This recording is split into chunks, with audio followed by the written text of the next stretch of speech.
کہ technocrat government کی بات پر سنجیدگی سے غور ہو رہا ہے، حالانکہ یہ سب جھوٹ تھا۔ لیکن اس سے پہلے عمران خان کے اس بیان کا کہ مجھے الیکشن ہوتے ہوئے مارچ اپریل میں الیکشن ہوتے ہوئے نظر نہیں آ رہے، ایسا کیوں کہا؟ یہ بات تو خیر اپنی جگہ پر ایک حقیقت ہے، سچ ہے کہ کوئی الیکشن اپریل مئی جون جولائی میں نہیں ہو رہا ہے، بلکہ اس سال الیکشن ہونے کا جو کل سے شروع ہو رہا ہے سال پرسوں سے، اس میں الیکشن ہونے کا امکان بہت ہی کم ہے، اور یہ بات سب کو معلوم ہے۔ تو عمران خان کو بھی اس حقیقت کا اعتراف تھا، لیکن اس نے یہ اعلان کیوں کیا؟ اعلان کرنے کی وجہ جو ہے، اگر آپ اس پر غور کریں تو آپ کو بڑی جلدی سمجھ میں آ جائے گی کہ اعلان کرنے کی وجہ یہ تھی کہ عمران خان کو پتہ چل گیا ہے کہ اسمبلی نہیں ٹوٹ رہی اور اسمبلی توڑنے کا فائدہ بھی کوئی نہیں ہے۔ تو اب وہ اپنی آڈینس کو، اپنے عقیدت مندوں کو، اپنے حامیوں کو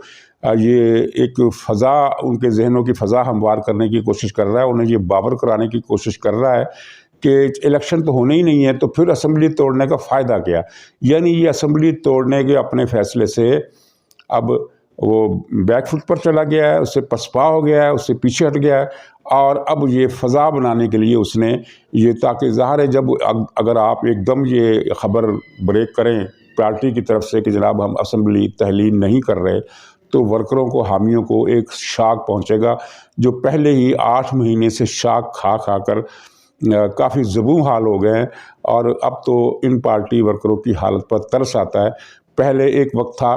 جب یہ ہر عمران خان کے ہر الٹے سیدھے قدم کو یہ کہہ کر کہ جناب خان صاحب نے ایک ٹرمپ کارڈ کھیل دیا، ایک سمارٹ موو کر دی اور دشمنوں کو ناکام بنا دیا، اور اس کے ہر یو ٹرن کا جو دفاع کرتے تھے، اب ان کے پاس دفاع کرنے کی بھی سکت نہیں رہی ہے۔ ورنہ یہ ہوتا تھا کہ عمران خان ایک دن کہتا تھا کہ میں چوروں سے مذاکرات نہیں کروں گا، تو یہ کہتے تھے کہ عمران خان کا کتنا بڑا کارڈ ہے، اور اگلے دن کہتا تھا کہ مذاکرات کر لو، تو یہ کہتے تھے کہ دیکھو خان نے ایک اور ٹرمپ کارڈ کھیل دیا، مخالفوں کو پھنسا دیا مذاکرات کے چکر میں۔ تیسرے دن پھر مذاکرات سے بھاگ گیا، کہا کہ میں نے تو مذاکرات کی کوئی بات ہی نہیں کی، تو ان لوگوں نے پھر شور بجا دیا کہ دیکھو عمران خان نے ایک اور کارڈ نکال لیا، بیڑا ہی کر دیا دشمنوں کا۔ تو اب 8 مہینے تک یہ مشقت بیچارے کرتے رہے اور تھک گئے ہیں، اب ان کے پاس دفاع کرنے کو بھی کچھ نہیں رہا۔ تو اب چنانچہ عمران خان نے جب یہ ساری گیم چلی اور پرویز الہی سب کو بھی پتہ چل گیا کہ عمران خان اسمبلی توڑنے کے بعد میرے ساتھ کیا کرنے والا ہے، اور پھر سب سے بڑی بات یہ ہے کہ یہ اب تقریباً طے ہے کہ پرویز الہی کو اعتماد کا ووٹ نہیں ملنے والا۔ جب اسے ووٹ نہیں ملے گا تو وہ اسمبلی کیسے توڑے گا؟ بلکہ اس کے بعد پھر وزیر اعلیٰ کے الیکشن ہوتے ہوئے نظر آ رہے ہیں اسی مہینے سے مراد یہ ہے کہ یہ دسمبر کو ہم کنسیڈر نہ کریں، اس کے تو 2 دن رہ گئے، یہ جو جنوری کا مہینہ ہے اسی میں اعتماد کا ووٹ ہوگا، پرویز الہی ووٹ نہیں لے سکے گا، جس کے بعد الیکشن ہوگا۔ الیکشن میں مشکل ہے کہ کوئی بھی کینڈیڈیٹ جیت سکے، اور اگرچہ مسلم لیگ والے زیادہ ووٹ لے جا سکتے ہیں، لیکن ٹیکنیکلی پھر اس کے بعد دوبارہ الیکشن ہوگا، رن آف الیکشن جسے کہتے ہیں، اس میں مسلم لیگ کا یا پی ڈی ایم کا، جس کا زیادہ تر لوگ کہہ رہے ہیں کہ فیصلہ ہو گیا ہے، لیکن فیصلہ ہوا یا نہیں ہوا، جو بھی امیدوار ہوگا مسلم لیگ کا یا پی ڈی ایم کا وہ جیت جائے گا، اور اسمبلی توڑنے کا مسئلہ ہی ٹائیں فش ہو جائے گا، بلکہ ہو چکا ہے۔ تو عمران خان نے ورکروں کی یہ ایک قسم کی انہیں ذہنی شاک سے بچانے کے لیے، بلکہ اپنی عزت رکھنے کے لیے، جو عزت بچی نہیں ہے اسے رکھنے کے لیے، اس نے یہ شوشہ چھوڑا کہ مجھے الیکشن اس سال ہوتے ہوئے اپریل مئی میں ہوتے ہوئے نظر نہیں آ رہے، یعنی اسمبلی توڑنے کا جو ایشو ہے اب اس کو عمران خان نے ڈیڈ قرار دے دیا، اور اپنے پارٹی ورکروں کو کہہ دیا کہ بھول جائیں اسمبلی توڑنے کے معاملے کو۔ بلکہ عمران خان کو بھی پتہ چل گیا ہے کہ اگلے حکومت مسلم لیگ کی آ رہی ہے پنجاب میں، اسی وجہ سے اس نے ایک موقع پر یہ بھی کہا کہ جو اسٹیبلشمنٹ ہے وہ پنجاب میں مسلم لیگ کی حکومت بنانا چاہتی ہے۔ بھائی اسٹیبلشمنٹ کہاں سے بنانا چاہتی ہے؟ اگر اسٹیبلشمنٹ نے بنانا ہوتا تو یہ ہائی کورٹ کی طرف سے یہ فیصلہ ہی نہ آتا کہ پرویز الہی جو ہے وہ اپنے کنٹینیو کرے، اور جو اس نے غلط فیصلہ دیا جو بالکل آئین اور قانون کے خلاف تھا، آئین اور قانون کا مذاق اڑانے والا فیصلہ تھا پرویز الہی کے حق میں، جب یہ گورنر نے اس کی حکومت ختم کی تھی اور اعتماد کا ووٹ لینے کو حکم دیا تھا، تو وہ فیصلہ ہائی کورٹ ختم نہ کرتی۔ ہائی کورٹ نے عملاً وہ فیصلہ گورنر کا ختم کر دیا اور پرویز الہی کو کلین چٹ دے دی اور لائسنس دے دیا کہ جو مرضی کرو، لیکن اگر یہ اسٹیبلشمنٹ چاہتی مسلم لیگ کا وزیر اعلیٰ تو یہ ہائی کورٹ کا فیصلہ آنے کا سوال ہی پیدا نہیں ہوتا تھا۔ سیدھی سی بات تھی کہ وزیر اعلیٰ کی وزارت اعلیٰ ختم، پرویز الہی کی وزارت اعلیٰ ختم، وہ اعتماد کا ووٹ لے وہ نہیں لے سکے گا، جس کے بعد مسلم لیگ کی حکومت خود بہت قائم ہو جانی تھی۔ اب یہ بات چونکہ آگے چلی گئی، پرویز الہی نے بھی زور لگا کر دیکھ لیا، اس کے پاس نمبر پورے نہیں ہیں، ایک جو 11 ارکان کا ایک بلاک ہے اس نے تو بالکل واضح طور پر بغاوت کر دی ہے، وہ تو پی ڈی ایم کے ساتھ مل گیا ہے، اور حقیقت میں جو تعداد ہے وہ 11 سے بہرحال زیادہ ہے، 20 سے بھی زیادہ ہے۔ خیر یہ 11 بھی کافی ہیں، اور پھر یہ ہے کہ اعتماد کے ووٹ کے دوران چودھری شجاعت کے کچھ حامی 6 تو نہیں ہیں، جو پہلے بات کی جاتی تھی 6 کی، وہ ابھی تک 6 نہیں ہو سکے ہیں، 4 ہی ہیں، تو ان لوگوں نے بھی اعتماد کا ووٹ نہیں دینا، ایبسنٹ رہنا ہے۔ جب وہ ایبسنٹ رہیں گے تو ظاہر ہے اتنی تعداد 11 یہ اور 3 یہ 14 تو یہی ہو گئے، اتنی ہی کافی ہے، مزید کی ضرورت ہی نہیں ہے۔ تو عمران خان کو ان ساری باتوں کو پتہ چل گیا۔ اب یہ جو ٹیکنوکریٹ والا ڈرامہ ہے اس کی کہانی کیا ہے؟ یہ شبر زیدی ہیں جو پی ٹی آئی کے بڑے حامی رہے ہیں، اس کے دور میں بڑا منصب بھی ملا ہوا تھا۔ انہوں نے ایک ٹی وی چینل پر جو پی ٹی آئی کا حامی چینل ہے اس پر بیٹھ کر یہ کہا کہ اداروں کے اندر یہ سوچ ہے کہ شہباز شریف سے حکومت نہیں چل رہی، معیشت خراب ہے اور قرضے نہیں مل رہے، مدد بھی نہیں مل رہی، تو ایک ٹیکنوکریٹ گورنمنٹ لائی جائے 3 سال کے لیے۔ اور لطیفہ اس میں یہ بھی انہوں نے سنایا کہ اس ٹیکنوکریٹ گورنمنٹ کے لیے قانونی رستہ ہموار کرنے کے لیے موجودہ حکومت یعنی شہباز شریف کی حکومت ایک قانون سازی کرے گی، اور اس قانون سازی کے بعد یہ اس کی مدت 3 سال ہو جائے گی۔ اچھا یہ سارا جھوٹ تھا، ایسی کوئی تجویز نہ تو فوج کے اندر ہے نہ حکومت کے اندر ہے، بلکہ حکومت اور فوج کو اس تجویز کا علم ہی اس ٹی وی چینل کے اس پروگرام کے بعد ہوا۔ اور ٹیکنوکریٹ والی کہانی جس نے فلوٹ کی اصل میں وہ خود عمران خان تھا۔ مقصد کیا تھا؟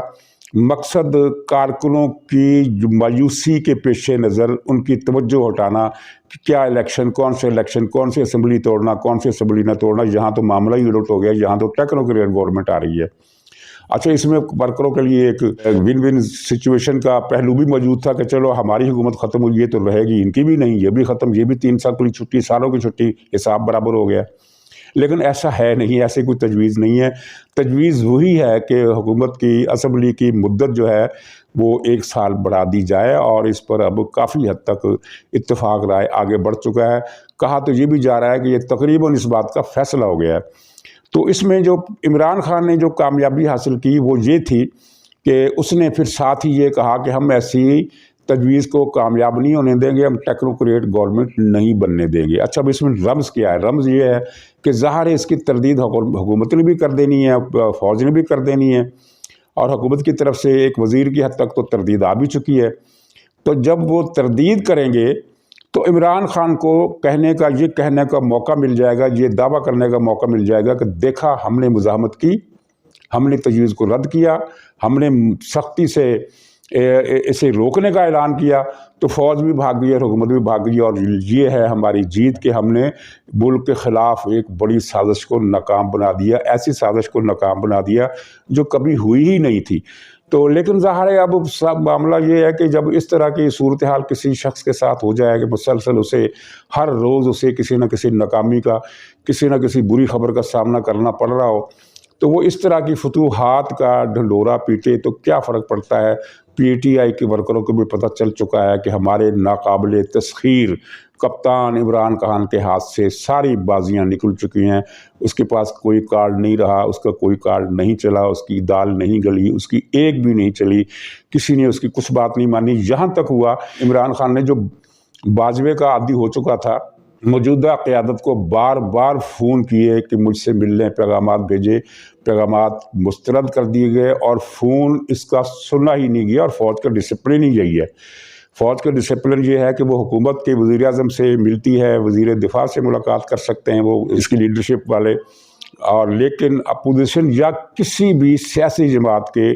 مثلاً بلاول اگر آرمی چیف سے ملے تو وہ ٹھیک ہے، قاعدے کے مطابق وزیر خارجہ ہیں، لیکن اگر آصف زرداری ملنا چاہیں تو وہ نہیں مل سکتے آرمی چیف سے، کیونکہ آرمی کا ڈسپلن یہی کہتا ہے کہ کسی سیاستدان سے جو حکومتی عہدہ نہ رکھتا ہو اور یا حکومتی عہدہ بھی غیر متعلق ہو تو اس سے عسکری قیادت نہیں ملے گی۔ یہ تو واجبہ تھا کہ عمران خان سے اس نے عمران خان کی حکومت ختم کرنے کے بعد بھی اس نے اس سے 2 ملاقاتیں کی، تو چنانچہ یہ اس کو عادت پڑ گئی کہ یہ آرمی چیف سے میں ملاقات کروں گا، ان کو اپنے رام کر لوں گا اور پتہ نہیں کیا کر لوں گا۔ وہاں سے صاف انکار ہوا، ملاقاتوں کی تو بات ہی دور کی ہے، فون تک نہیں سنے گئے اس کے، اور جو پیغام لے کر گئے کسی نہ کسی وسیلے سے انڈائریکٹ، ظاہر ہے پیغام رساں یہ تو نہیں ہوتا کہ وہ سیدھا آرمی چیف کے گھر پہنچ جائے، پیغام رساں رستے میں ادھر ادھر سے چیزیں وہ پہنچاتا ہے، کنوے کرتا ہے، تو جو چیزیں کنوے کی گئی ان کنوے کرنے والوں کو یہ بتا دیا گیا کہ معاف کیجیے صاحب، ہم باجوہ نہیں ہیں، ماضی کا دور ختم ہو گیا، اب فوج غیر سیاسی ہو چکی ہے، وہ کسی سیاستدان سے نہیں ملے گی، چاہے وہ حکومت کا ہو لیکن اس کے پاس کوئی اہم حکومتی متعلقہ منصب نہ ہو۔ تو اس کے پیچھے ٹیکنوکریٹ گورنمنٹ کے شوشے کے پیچھے یہ کہانی تھی۔ اس پر پھر فواد چودھری نے بھی پریس کانفرنس کر دی کہ جناب ہم اسکیم کو ناکام بنا دیں گے۔ یہ دیکھیے کتنے بے شرم لوگ ہیں کہ انہیں پتہ ہے کہ ایسی کوئی اسکیم نہیں ہے، خود ہی اسکیم کا شوشہ گھڑا، خود ہی اس کی مزاحمت کا اعلان کر دیا، اب خود ہی 1-2 دن تک یہ اعلان کریں گے کہ ہم نے مزاحمت کر کے عوام کی قوت سے مقتدر اداروں کی سازش ناکام بنا دی۔ بلکہ پروگرام بھی ہو گئے کہ ایک وہ جو جھوٹ بولنے والا مولوی عوریہ مقبول ہے، اس نے تو پروگرام بھی کر دیا کہ یہ امریکہ نے آرڈر کیا ہے کہ ٹیکنوکریٹ گورنمنٹ بناؤ۔ امریکہ کے فرشتوں کو بھی پتہ نہیں ہے کہ پاکستان میں کوئی ٹیکنوکریٹ کا چکر ہے، فوج کو پتہ نہیں ہے، حکومت کو پتہ نہیں ہے، عوریہ کو پتہ ہے کہ امریکہ نے سازش کی۔ اسے CIA کے چیف نے فون کر کے بتایا عوریہ کو کہ ہم یہ سازش کرنے لگے ہیں، کوئی پروگرام کرنا ہے تو کر لو، پھر نہ کہنا۔ تو اچھا ناظرین، کل جو بابوں کے بارے میں پروگرام کیا تھا اس پر مجھے ایک فون آیا کہ